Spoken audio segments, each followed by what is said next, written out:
Alright, ladies and gentlemen, Fab's in the house. And today I've got the Adam Purvis Blades Progeny here with me for a quick unboxing and review. The box is pretty interesting. You have this foamy cutout and velvety top right over here.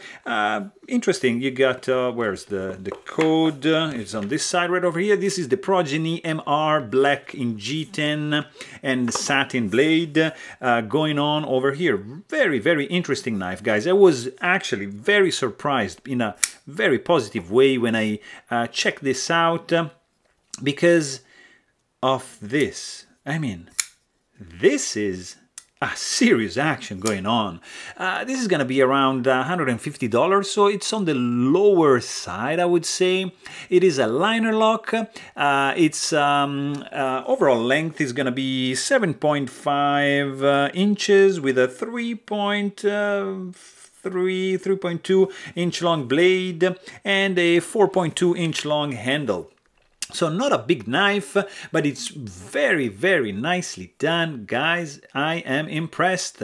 G10 scale, they're nicely milled with a partial liner lock, stainless steel on this show side, and a full liner lock on the lock side.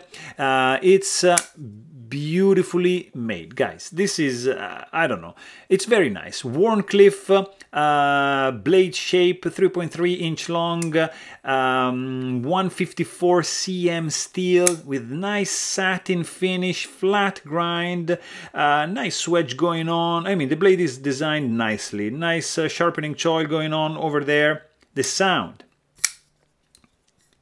beautiful whoosh opening, a nice tinky sound, tinkly, sorry, sound when closing.